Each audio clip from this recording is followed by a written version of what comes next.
These are the 7 levels of banned NFL players, starting with 1-game suspensions, and as the video progresses, we'll be going over people who have more and more extreme suspensions from the league until we reach the people who have permanent lifetime bans from the NFL. Starting with Level 1. Level 1, 1 game. Level 1, these are players who had 1-game suspensions, and to start, we have Jalen Carter. Jalen Carter, the Philadelphia Eagles defensive tackle, got suspended for one of the most bizarre reasons you'll ever see.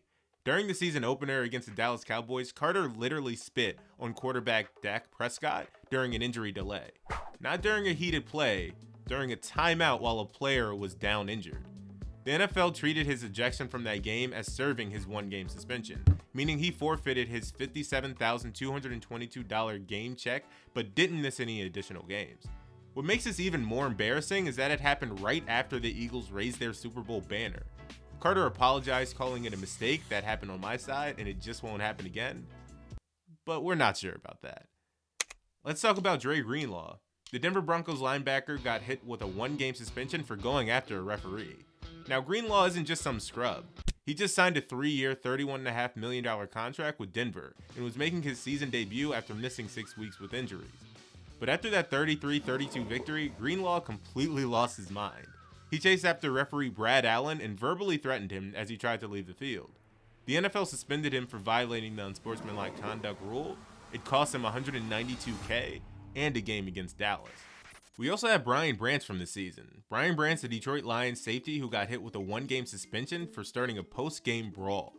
He's one of the best defensive pieces and players on that Lions defense, but he completely lost it after their 30-17 loss to Kansas City. After Patrick Mahomes took the final kneel down, Branch punched Juju Smith-Schuster right in the face. That sparked a massive fight between both teams. Even Lions coach Dan Campbell called it inexcusable and apologized to Andy Reid. Branch had already been fined 14 times in his career, including 4 times this season. He would then miss the Monday night game against the Tampa Bay Bucks. We also have Derwin James here as well. The final straw came during a game against the Pittsburgh Steelers when James lowered his head and made illegal helmet-to-helmet contact with tight end Pat Freiermuth. Here's what's crazy about James. He's racked up 7 unnecessary roughness penalties since 2018, tied for the second most in the NFL, but he's done it in fewer games than anyone else on that list. To round out this crew, we have Malcolm Butler. Now this one's different because it wasn't the league that banned him, but his own coach. Bill Belichick, for no real reason, benched Butler, the hero of Super Bowl 49, for the entire Super Bowl 52 against the Eagles. Butler was New England's second highest rated cornerback that season, yet he didn't play a single defensive snap as the Patriots allowed 41 points and lost to a backup quarterback. The mystery has never been solved. Butler denied rumors about partying, missing curfew, or getting into a wrestling match with Steve Belichick. Even his own teammates felt cheated by the decision, with one anonymous player saying they felt robbed of a championship opportunity. Level 1 was just an appetizer, because what's coming up in the next level is crazy. Level 2, 6 games. Level 2, these are players that miss more than a month's worth of games, completely derailing their team's seasons in most cases. First up, we have Adrian Peterson. All day, the former Minnesota Vikings running back got suspended for 6 games after horrific photos surfaced showing the damage he inflicted on his 4-year-old son. Peterson used a tree branch or a switch to beat the child, leaving visible swelling, marks, and cuts on the boy. What sealed Peterson's fate wasn't just the abuse, it was the visuals. The photos were as shocking as a Ray Rice elevator video, which we'll be getting to later. Peterson pleaded no contest to misdemeanor reckless assault, but never took full responsibility, just calling it a whooping and discipline. Someone else who got in trouble with the law was Rashee Rice. The Kansas City Chiefs wide receiver got hit with a 6-game suspension to start the 2025 season. He was coming off a solid rookie season with 79 catches for 938 yards and 7 touchdowns, helping the Chiefs win a Super Bowl. But then he decided to go 119 miles an hour in a Lamborghini on a Dallas highway, caused a multi-car crash that injured multiple people, and then fled the scene on foot. The NFL handed down the 6-game suspension for violating a personal conduct policy. Rice was sentenced to 30 days in jail, 5 years probation, and had to pay $115,000 in medical expenses to victims.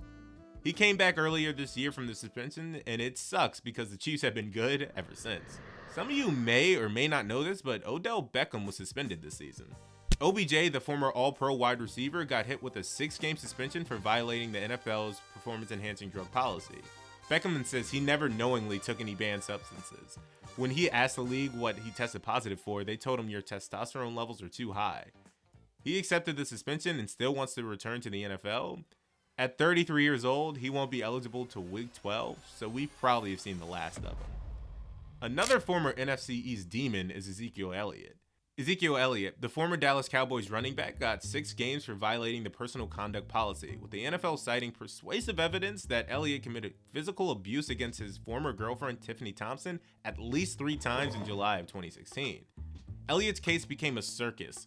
His appeal hearing lasted 3 days with 25 hours of testimony, but the league's lead investigator who interviewed Thompson 6 times and recommended no discipline wasn't even present when Goodell decided on the suspension. The suspension was upheld, but Elliott got to play week 1 against the Giants due to legal maneuvering. His availability beyond that remained in doubt as the case went to federal court. One that's kinda funny is Myles Garrett. Myles Garrett got suspended indefinitely for the rest of the 2019 season after ripping off Mason Rudolph's helmet and clubbing the Pittsburgh Steelers quarterback in the head with it. The suspension was at least 6 games, making it the longest in NFL history for a single on-field incident at the time. The melee started when Rudolph appeared to try dislodging Garrett's helmet after a late hit and kicked him in the groin. Once they stood up, Garrett ripped off Rudolph's helmet and took a swing, connecting on Rudolph's helmetless head. He said he lost his cool and that it was selfish and unacceptable, but it was kind of funny. Next up in level 3, we have 8-game suspensions. Level 3, 8 games. Oddly, I don't believe most of these people here did worse things than in level 2, but they got a lengthier suspension. Starting with the most odd in Michael Kendricks. Michael Kendricks got 8 games for insider trading, which is bizarre because this had absolutely nothing to do with football. Kendricks made $1.2 million in illegal profits by purchasing securities in 4 companies that were about to be acquired. What's wild is that Kendricks was facing 30 to 37 months in federal prison based on guidelines, but ultimately just got 1 day in jail and 3 years probation. The NFL suspended him longer than the federal government imprisoned him. He didn't fully understand the details of the trade, but he said he knew it was wrong.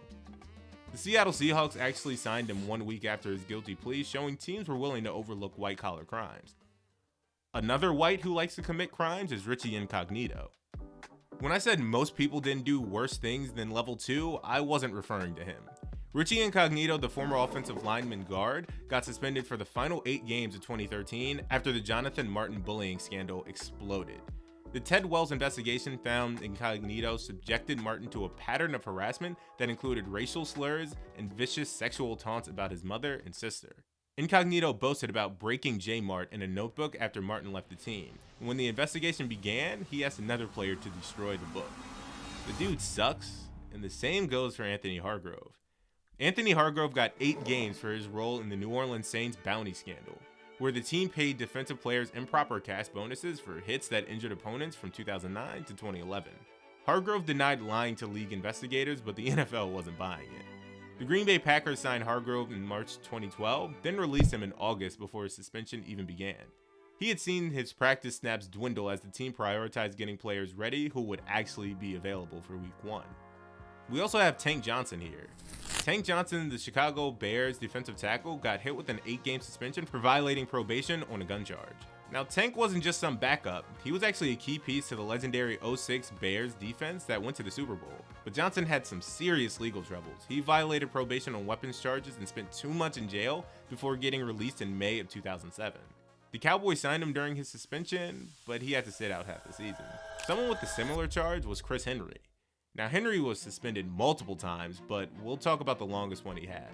Henry was arrested 4 times in a 14-month span. Charges ranged from DUI to weapons charges. He pleaded guilty to all of them and got placed on probation. He was one of 9 Bengals players arrested in just 9 months, making Cincinnati look like a complete circus. Commissioner Goodell handed down the 8-game suspension under the new personal conduct policy. Henry lost $204,000 in salary and had to comply with counseling and treatment. Unfortunately, he would pass just a few seasons later in some other crazy scenario.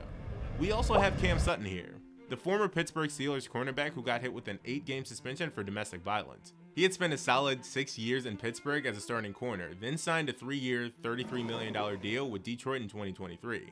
He started every game for the Lions with 50 tackles and an interception. But in March, police responded to a domestic violence call where Sutton allegedly battered a woman before fleeing the scene. He was wanted for weeks before finally turning himself in. The Lions cut him immediately after the arrest was issued. Pittsburgh brought him in on a one-year deal, but he had to sit out half the season. Unfortunately, lastly, we have to talk about Antonio Brown. He got hit with an 8-game suspension for multiple violations of the personal conduct policy. He was a Hall of Fame talent, multiple-time All-Pro, and one of the best receivers of his generation, but he just couldn't stay out of trouble. Brown's suspension came from his no-contest plea to burglary and battery charges from a January incident in Florida, plus accusations he sent intimidating texts to a woman who accused him of unwanted advancements. But if you thought level 3 was intense, what we have coming up in level 4 is just crazy. Level 4, 10 plus. A lot of these guys just can't lay off the juice and got caught for it. But that wasn't the case with the first player in Deshaun Watson. The Cleveland Browns quarterback got suspended 11 games and fined $5 million following a settlement between the NFL and NFLPA, after more than 24 women accused him of sexual misconduct during massage therapy sessions. Watson reached confidential settlements with 23 to 24 women who filed civil lawsuits against him. The Browns then gave Watson a fully guaranteed $230 million contract despite knowing the allegations, structuring it so that his 2022 base salary was just $1 million to minimize financial impact from any suspension. Watson was eligible to return Week 13 against his former team, the Houston Texans, in what will become one of the most uncomfortable storylines in NFL history. Speaking of uncomfortable, we have Vontaze Burfict. Vontaze Burfict, the at the time Oakland Raiders linebacker, got suspended for the rest of the 2019 season after his helmet-to-helmet hit on Indianapolis Colts tight end Jack Doyle. This marked the longest punishment ever handed down for a single on-field act in NFL history at that time. But Burfict's extensive rap sheet made it inevitable. The discipline was Burfict's 4th suspension during his NFL career and 3rd for on-field incidents. What made this unique was that Burfict had been made a team captain by the Raiders despite his reputation as one of the dirtiest players in the league. Another dirty player in a different way was Brian Cushing. Brian Cushing, former Texans linebacker, got suspended 10 games for his second violation of the NFL's performance-enhancing substance policy. Cushing had previously served a 4-game suspension for the same infraction back in 2010, and repeat offenders face escalated penalties. Cushing announced he would not appeal the ban, accepting that he couldn't play until November 28th. The 2009 first-round pick had signed a 6-year, $55.5 million deal in 2013, but his career was derailed by injuries and now PED violations.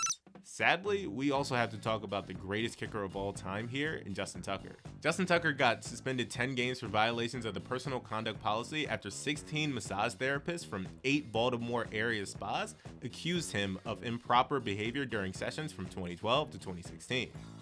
The Baltimore Ravens released Tucker in May of 2025 after 13 seasons following the investigation.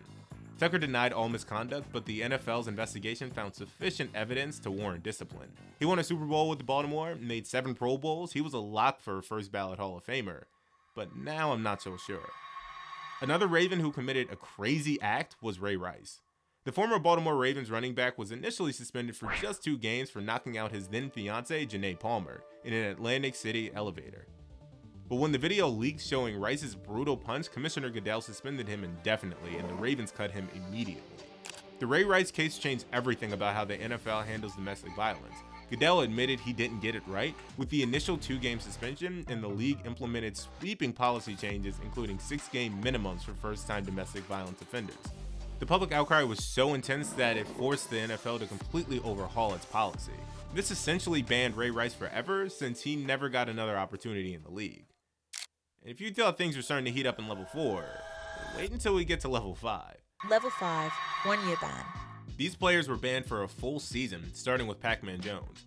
Pac-Man got suspended for the entire 2007 season after 10 incidents where he was interviewed by police. The final straw came during NBA All-Star Weekend in Las Vegas when a fight and shooting at a strip club left one man paralyzed. Las Vegas police recommended felony and misdemeanor charges against Jones. Jones lost his entire $1.2 million base salary and had to apply for reinstatement after serving the suspension. The Titans made it clear they wanted assurances before welcoming him back, and though he would sort of clean up his act, his image was already far too gone. We also have DeAndre Jordan of the Miami Dolphins here. The 3rd overall pick in 2013 got suspended for the entire 2015 season for his 4th violation of the NFL's substance abuse policy. Although Jordan didn't fail a drug test, the league determined one of his samples was diluted, which counts as a violation. He'd already been suspended 4 games in 2014 for performance-enhancing drugs, then another 4 games for substance abuse violations. Since being drafted 3rd overall, Jordan had just 3 career sacks in 2 NFL seasons. Another Dolphin here is Ricky Williams. Ricky Williams was suspended for the 2006 season after his 4th violation of the NFL's substance abuse policy. Williams' appeal of his latest positive drug test was denied after meeting with NFL counsel Jeff Pash on April 10th of that year. Previous violations were for marijuana, which Williams openly acknowledged using, but this latest test involved a different substance. Williams had already retired and sat out the entire 2004 season before returning in 2005, under new coach Nick Saban, serving a 4-game suspension to start that year. Before the suspension, Williams ran for 743 yards, averaging 4.4 yards per carry, while sharing time with rookie Ronnie Brown. The timing was brutal, as Williams had showed he could still play at a high level, but his inability to stay clean cost him another full season of his prime. Another player who missed their prime, even though it wasn't that great, was Calvin Ridley, but not for PEDs, it was for something far dumber. Calvin Ridley was suspended the entire 2022 season after gambling on NFL games during a 5-day stretch in November 2021 while on the non-football injury list, addressing his mental health. Ridley had stepped away from football on Halloween, saying he needed to get his personal life in order. The NFL determined Ridley placed multi-legged parlay bets involving 3, 5, and 8 games that included the Falcons to win, totaling $1,500. We also have Isaiah Rodgers, who got caught up in that same RICO. The former Colts and Eagles cornerback got hit with a 1-year suspension for violating the NFL's gambling policy. The Colts took a flyer on him in the 6th round and he became a contributor. But Rodgers placed over 100 bets from his account, including some on the Colts games while at the team facility. The Colts cut him immediately. Philadelphia signed him during his suspension, giving him a second chance. He balled out and then got a contract with Minnesota afterwards. To round out this group, we have Darren Waller. Darren Waller, the former Baltimore Ravens tight end, got hit with a 1-year suspension for violating the NFL's substance abuse policy. He was a 6th-round pick in 2015 who had shown flashes of 12 catches for 103 yards and 2 touchdowns in limited action, but he couldn't stay clean during that time. This was his 2nd suspension in 2 years for substance abuse violations. He was undergoing mental evaluation and trying to make lifestyle changes, which he ultimately ended up doing. But the suspension cost him his entire 2017 base salary of $642,000. He eventually got reinstated and had a great career with the Raiders. And if level 5 was starting to get really crazy, level 6 are some of the most insane you'll ever hear. Level 6, 2-year ban. Here we have people who were banned for 2 years, with the most infamous being Michael Vick. My favorite player, Michael Vick, the former Atlanta Falcons quarterback, was suspended indefinitely without pay after admitting guilt in a federal dogfighting conspiracy. Vick's plea agreement revealed he bankrolled the Bad News Kennels operation that included offing pit bulls and illegal gambling from 2001 to 2007. The backlash was immediate. Nike terminated his contract and animal rights groups protested at NFL headquarters. Vick served 18 months in federal prison and lost $22 million of his signing bonus from his 10-year, $130 million contract. His case became the template for how the league handles cases involving animal cruelty. And someone who couldn't just get out of their own way was Aldon Smith. Aldon Smith, the former San Francisco 49ers linebacker, was suspended indefinitely in 2015 after his 3rd DUI arrest, involving a hit and run and vandalism charges. Smith had 33.5 sacks in his first 2 NFL seasons, but couldn't stay out of trouble off the field. The 49ers released Smith after the arrest. The Raiders signed him despite knowing another suspension was coming, and he played 9 games before the year-long ban took place. Smith's suspension became indefinite after the initial year, and he faced additional legal troubles, including domestic violence charges in 2018. The Raiders released him after that incident, and Smith didn't return to the NFL until signing with Dallas in 2020, nearly 5 years after that final game. To round out this crew, we have Plaxico Burress. The New York Giants legend was sentenced to 2 years in prison for violating New York's strict gun laws after accidentally shooting himself in the thigh at a Manhattan nightclub. The gun wasn't licensed in New York, and Mayor Michael Bloomberg publicly called for Burress to be prosecuted to the fullest extent. Burress pleaded guilty to attempted weapons possession and was immediately taken into custody, losing $1.2 million of his base salary. He served about 20 months with good behavior in prison before being released in 2011. The NFL suspended him for the time he was incarcerated, making him ineligible to sign with any team until completing his prison term. The hit was devastating, with an unlicensed weapon costing him 2 prime years of his career and millions in lost earnings. All of these players so far have nothing on this final level. Level 7. Permaban. These guys are never coming back, and there are 6 that stand out. Justin Blackmon, Rolando McClain, Art Schlichter, Stanley Wilson, Josh Gordon, and Aaron Hernandez. To start with Rolando McClain, the Dallas Cowboys linebacker was suspended indefinitely without pay for violating the league's policy on substance abuse after missing a drug test. His previous 10-game suspension had just ended on November 21st, but the Cowboys were already planning to keep McClain on the reserve/did not report list. The team doubted McClain would ever come back to the NFL again. The 27-year-old former first-round pick had played just 2 seasons in Dallas after his first 3 campaigns in Oakland, but his inability to stay clean from drugs ended his career. Next up is a sad case of Justin Blackmon. The Jacksonville Jags wide receiver was suspended indefinitely for violating the NFL substance abuse policy, his second suspension in that season. Blackmon had already served 4 games for a previous violation before this latest incident ended his career permanently. Selected 5th overall in 2012, Blackmon caught 64 passes for 865 yards and 5 touchdowns as a rookie, showing elite potential. Blackmon registered 29 catches for 415 yards in 8 games before the suspension, but he never played another NFL snap after Halloween in 2013. Another unfortunate tale was Art Schlichter. Art Schlichter, the Baltimore Colts quarterback, was suspended indefinitely by Commissioner Pete Rozelle for betting on at least 10 NFL games and associating with gamblers. Schlichter had lost $389,000 to 4 Baltimore area men in just 3 months of 1983, leading him to call the FBI field office in Columbus. The suspension was the first public confirmation of NFL gambling since 1963. Schlichter was just 23 years old and had completed 17 to 37 passes for 197 yards with no touchdowns as a rookie, but his gambling addiction destroyed any chance of an NFL future. Stanley Wilson, the Cincinnati Bengals running back, was permanently banned for his continuing substance abuse problem after being suspended for drug use on the eve of the Super Bowl. Wilson had already missed the 1985 and 1987 seasons for drug problems and was being treated at a Phoenix clinic. The action amounted to a lifetime ban for the 27-year-old Wilson, though the league said he could apply for reinstatement if he presented evidence of rehabilitation. Getting kicked off the team the night before the biggest game in franchise history perfectly symbolized how drugs can destroy everything at the worst possible moment. And the same could be said for Josh Gordon. The then New England Patriots wide receiver was suspended indefinitely for violating the league's policies on performance-enhancing substances and substances of abuse. This marked Gordon's 6th suspension since entering the NFL, showing a pattern the league just could no longer tolerate. Gordon had shown flashes of brilliance when available, including over 1,600 yards in 2013, just missing 2 games.